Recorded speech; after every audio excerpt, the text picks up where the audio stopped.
Welcome to Daily Current Affair. Today is 20th of September 2022. The question is 7th EEF Eastern Economic Forum will be hosted by Russia, China, India और Thailand. That is Russia. So Russia क्या करेगा? Russia 7th EEF मतलब eastern economic forum. ठीक है, eastern मतलब कि जो हमारे पास अमेरिका वगैरह आता है, अमेरिका वगैरह इस साइड आता है, और ईस्ट कौन सी साइड है आपकी? जो ये रशिया है, इंडिया है, मंगोलिया है, चाइना है, कोरिया है और फिलीपींस वगैरह है, वो ईस्ट साइड में आते हैं.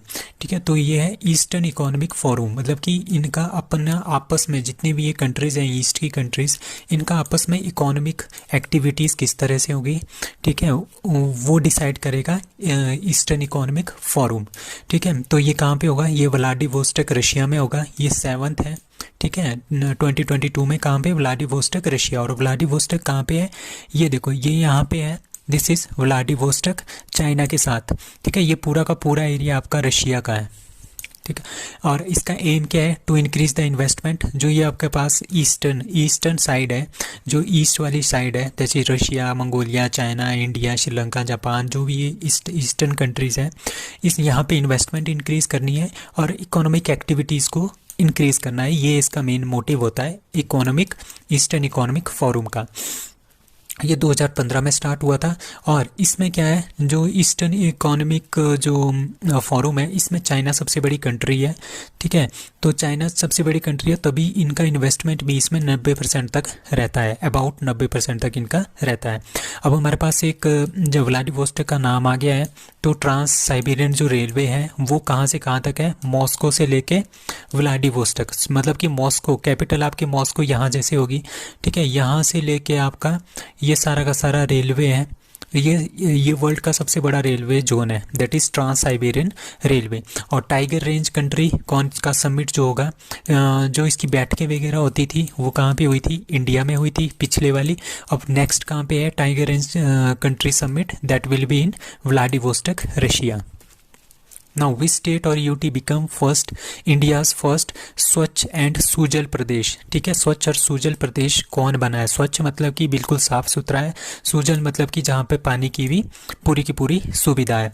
तो that is Chandigarh, Goa, Dadra and Nagar Haveli, Daman and Diu, Andaman and Nicobar island. So answer is D. That is Andaman and Nicobar island को क्या मिला है? स्वच्छ एंड सुजल प्रदेश का टाइटल मिला है. The capital of Andaman Nicobar is port Blair. Lieutenant governor आजकल है, ये ध्यान रखना है, डॉक्टर D.K. जोशी. ठीक है, only active volcano in the Andaman and Nicobar island. ठीक है, जो हमारे पास अंडमान निकोबार है वो आपका यहाँ जैसे लाई करते हैं. ठीक है, तो अंडमान ऊपर वाला पार्ट है और नीचे वाला पार्ट जो है वो निकोबार है. ठीक है, तो एक्टिव वोल्केनो है बैरन आइलैंड, जो नॉर्दर्न अंडमान है. ठीक है, वहाँ पे बैरन आइलैंड है, वो हमारे पास only active volcano of India. ठीक है, total number of islands in Andaman Nicobar 572, उनमें से 37 आर हैबिटेट जहाँ पे लोग रहते हैं. Highest peak of Andaman Nicobar is Seidel peak, वो भी नॉर्थ आइलैंड में है, नॉर्थ अंडमान में है. ठीक है, Andaman Nicobar separated by 10 degree channel. ठीक है, जो ये अंडमान है, ये निकोबार है, तो ये दोनों सेपरेट होते हैं 10 डिग्री चैनल से. अब हर घर जल वाली फर्स्ट स्टेट कौन सी है? गोवा, सर्टिफाइड. ठीक है, सर्टिफाइड फर्स्ट स्टेट. हर घर जल certified first UT, that is Dadra and Nagar Haveli, Daman and Diu. हर घर जल certified first district, that is Burhanpur, Madhya Pradesh. Now, which Indian is going to receive France highest civilian award, Officer de la Légion d'Honneur Award? ठीक है, Draupadi Murmu, doctor Swati Piramal, Mamata Banerjee और Mohan Bhagwat. So answer is B. That is doctor Swati Piramal. ठीक है, doctor Swati जो पिरामिल है उनको मिल रहा है फ्रांस का सबसे highest civilian award, that is officer de la Legion de honneur. और यही अवार्ड हमारे पास कुछ दिन पहले हमने पढ़ा था, डॉक्टर शशि थरूर को भी मिला है. ठीक है, अब ये किसको मिल रहा है? डॉक्टर स्वाति पिरामल को मिल रहा है. दोनों को 2022 में मिला है और 2009 में ये लता मंगेशकर को भी मिल गया है. ठीक है, स्वाति कौन है? स्वाति जो पिरामिल है, शी इज़ इंडियन साइंटिस्ट भी है और इंडस्ट्रियलिस्ट भी है. इनकी एक कंपनी है हेल्थ केयर की, उसका नाम है पिरामिल ग्रुप. ठीक है, उसकी ये वाइस चेयरमैन भी है. तो इनको मिल रहा है फ्रांस का highest civilian award. Now India's first chip factory is going to be established in. Chip factory मतलब कि सेमीकंडक्टर की जो मैन्युफैक्चरिंग फैक्ट्री है। ठीक है, सेमीकंडक्टर क्या होता है? सेमीकंडक्टर जितने भी आपके लैपटॉप्स हैं, मोबाइल्स हैं, फ़ोन्स हैं, तो उसके अंदर जो चिप्स लगी होती है ना, वो सेमीकंडक्टर की बनी होती है। सेमीकंडक्टर मटेरियल होता है आपके पास सिलिकॉन, जर्मेनियम, गैलियम, आर्सेनिक, तो ये सारे के सारे क्या हैं? ये सारे के सारे सेमीकंडक्टर्स हैं। तो इनके थ्रू हमने चिप बनानी है, तो उसकी जो फैक्ट्री है that is to be going to be established in Gujarat. तो इंडिया की पहली होगी चिप फैक्ट्री कहाँ पे? गुजरात में। इसको कौन कौन बना रहा है? एक वेदांता, वेदांता इंडिया की है, और फॉक्सकॉन कहाँ की है? फॉक्सकॉन है ताइवान की। तो ताइवान की कंपनी और इंडिया की कंपनी वेदांता और फॉक्सकॉन दोनों मिलके क्या बना रही है? चिप फैक्ट्री खोल रही है। कहाँ पे? गुजरात में। तो ये इंडिया की पहली सेमीकंडक्टर प्रोडक्शन प्लांट होगा, दैट इज़ इन गुजरात। अब नेशनल मैरीन म्यूजियम, हमने मैरीटाइम म्यूजियम था, हमने कुछ दिन पहले पढ़ा था, वो लोथल गुजरात में खोला गया है। अब काकरापार कहाँ पे है? Nuclear power plant, that is in Gujarat. 36 national games कहाँ पे हुई है? दैट इज़ गुजरात में हुई है। और 37th नेशनल गेम्स कहाँ पे हो रही है? That is in Goa. National logistic plan is launched in new Delhi by Amit Shah, Anurag Thakur, Rajnath Singh और Narendra Modi. So answer is D, that is Narendra Modi. Narendra Modi ने क्या किया है? नेशनल लॉजिस्टिक प्लान जो है वो लॉन्च किया है। लॉजिस्टिक क्या होता है? लॉजिस्टिक होता है जैसे माल ढोने वाले नहीं होते, जैसे हमारे पास ट्रक है, सब्जी मंडी है, ठीक है, वहाँ पे ट्रक आया, ट्रक में उसको अनलोड करने के लिए, ठीक है, उसको अनलोड करने के लिए, उसको उसका जो सामान है उसको ढोने के लिए कुछ बंदे चाहिए होते हैं, उसको बोलते हैं लॉजिस्टिक। ठीक है, वो होता है लॉजिस्टिक। तो नेशनल लॉजिस्टिक प्लान वो नरेंद्र मोदी जो है उनको क्या करेगा? उन्होंने इसको लॉन्च किया है।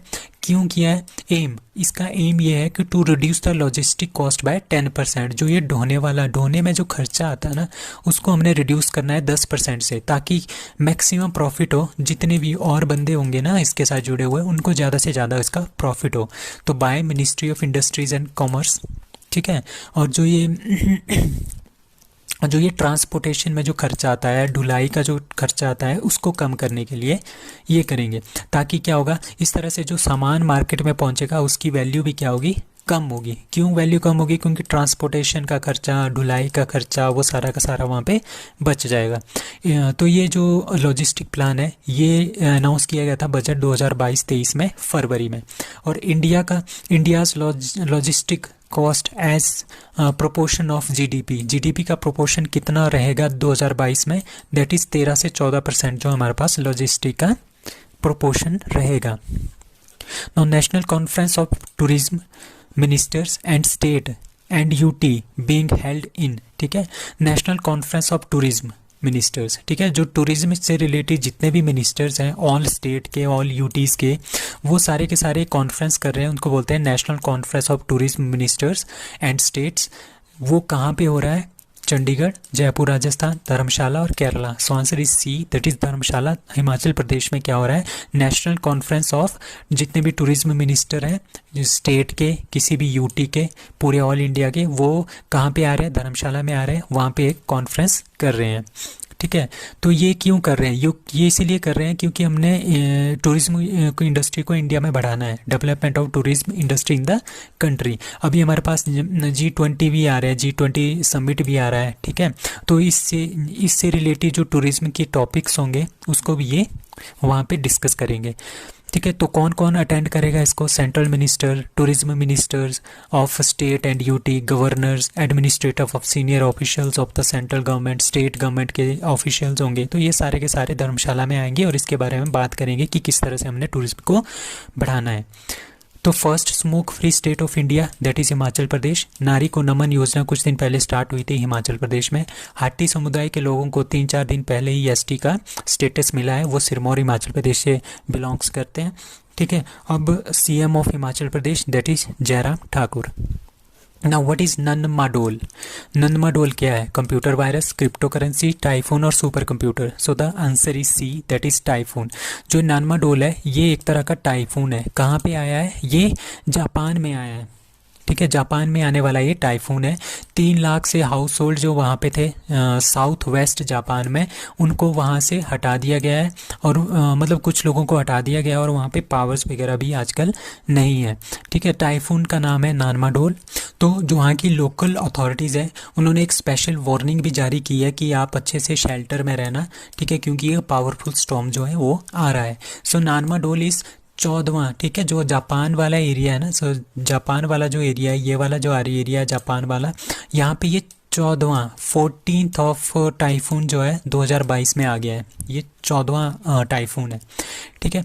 और ताइवान सा पावरफुल, जो ताइवान हमारा ये पास एरिया है चाइना के साथ, जो ताइवान एरिया है वहाँ पे एक ये दूसरी न्यूज़ है, अलग से न्यूज़ है, दैट इज़ 6.9 मैग्नीट्यूड का वहाँ पे अर्थक्वेक आया था 18 सितंबर को। अब हम टाइफून के बारे में जानते हैं। टाइफून एक तरह का क्या आता है, एक तरह का समुद्री स्टॉर्म होता है, ठीक है, जिसको हम साइक्लोन बोलते हैं। ये इंडिया है, इंडिया के साथ जो ये वाला एरिया है ना, इसको हम यहाँ पे इसको बोलते हैं साइक्लोन, ठीक है। जो आपका यूरोप वाला एरिया है, जो हमारे पास साउथ अटलांटिक ओशन है, वहाँ पे भी अगर ये तूफान आता है तो वहाँ पे भी इसको साइक्लोन बोलते हैं। बट इसको अगर नॉर्थ अटलांटिक ओशन में जाए तो वहाँ पे इसको हरिकेन बोलते हैं, ठीक है। और आपके पैसिफिक ओशन में चले जाएं वहाँ पे भी इसको हरिकेन बोलते हैं। बट जो साउथ चाइना सी वाला एरिया है वहाँ पे इसको क्या बोलते हैं, टाइफून बोलते हैं। एक तरह का समुद्री स्टॉर्म होता है, ठीक है। तो नानमाडोल इज़ अ टाइफून ऑफ कहाँ पे आया है, जापान में। Now who one Durand cup 2022। अब कुछ दिन पहले हमने पढ़ा था कि डूरंट कप होने वाला है, जो कि कहाँ पे हो रहा था, कहाँ पे हो रहा था, that is Kolkata, Guwahati and Imphal. ये 3 डिस्ट्रिक्ट थी, वेस्ट बंगाल, असम एंड सिक्किम, इन तीनों में ये हो रहा था डूरंट कप 2022। और ये जीता है, किसने जीता है, बेंगलुरु फुटबॉल क्लब ने ये पहली बार, फर्स्ट टाइम ये जीता है बेंगलुरु फुटबॉल क्लब ने। और ये हमारे पास इंडिया का, एशिया का सबसे ओल्डेस्ट फुटबॉल टूर्नामेंट है और वर्ल्ड का 3rd ओल्डेस्ट फुटबॉल टूर्नामेंट है, दैट इज़ डूरंट कप। कब स्टार्ट हुआ था, 1888 में स्टार्ट हुआ था। कहाँ से, शिमला से। शिमला में एक एनाडेल नाम का एक ग्राउंड है, वहाँ से ये स्टार्ट हुआ था सबसे पहले 1888 में। अब मोस्ट सक्सेसफुल टीम इसमें कौन है, दैट इज़ मोहन बागान और ईस्ट बंगाल। ये दो जो टीमें हैं, मोहन बागान और ईस्ट बंगाल, इन्होंने 16 टाइटल जो है, दोनों ने 16 बार इसको जीता है। और 2022 में ये कौन सा एडिशन था, 171वां एडिशन था। और बेंगलुरु फुटबॉल क्लब ने इसको पहली बार जीता था। और बेंगलुरु फुटबॉल क्लब के कैप्टन कौन है, that is Sunil Chhetri. That's why ये क्वेश्चन काफ़ी इंपॉर्टेंट बन जाता है, क्योंकि Sunil Chhetri all India football federation के क्या है, फुटबॉलर ऑफ द ईयर भी रह चुके हैं। So that's all for today, thank you very much.